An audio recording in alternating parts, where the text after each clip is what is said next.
Good morning. Today is Thursday, August the 18th, 19th, I don't know, lost track.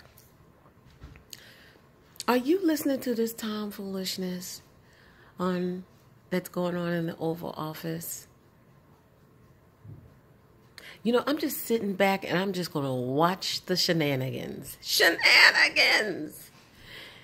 I cannot believe how a man can just vehemently defend or deny being involved or anywhere or in any way an implicator of some of the nonsense that's going on. And it's so funny because now these Republicans that were, Trump is so great. He's so great. He's going to make America great again. He's so great. He's so great. Yeah, so anyway, what say you now? Even though it's so funny, there are folks in his camp that are still saying, well, he shouldn't be responsible for his staff. Oh, I'm sorry. Because if I can rewind this a little bit, I think everything that happened in Trump and Obama's camp, including his home and not home and Oval Office, White House, monument, on the street, away, everything was on his watch.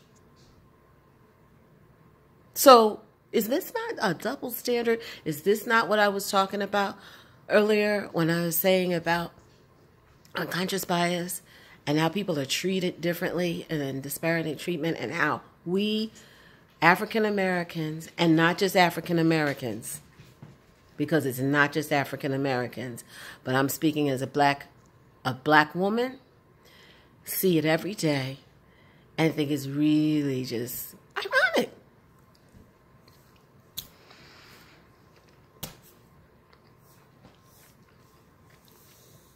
I'm just saying. I'm trying to figure it out. Shenanigans. Shenanigans. And I witnessed some of it myself in my own personal experience. I mean, I witness it all the time. And sometimes it comes close. You know, it has a range, right? So you feel it more intensely sometimes than others, right?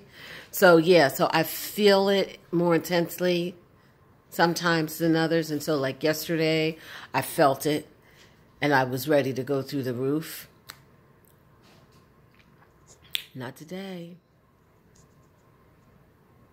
I am not going to be somebody that's just going to take it and go, oh, well, you know, because I am. No, not when they have this, for lack of a better word, idiot in the Oval Office just skirting around anything and everything he can and defending criminals. Defending criminals. He defended Manafort. Oh, he's such a tough guy. What? Now he's defending him and throwing other people under the bus. His own people. It just really floors me about him. But I very rarely get on here and talk about political views. I mean, I spoke a lot about political views, of course, during the campaign, but I didn't have a YouTube page, or I wasn't really being as vocal. But today, especially in the light of change, and I'm changing my entire career into teaching about diversity, inclusion, unconscious bias, and it becomes so much more prevalent and so much more of an opportunity for me to point out where this nonsense actually manifests itself. But I will tell you, the key to overcoming any and all of this is to be still and to listen. Even in my, ranting and raving that I can sometimes do, as a lot of us can and will and should at some point. Be still and listen. Listen and assess. Take it in and go, okay, and see what, before you make your next step.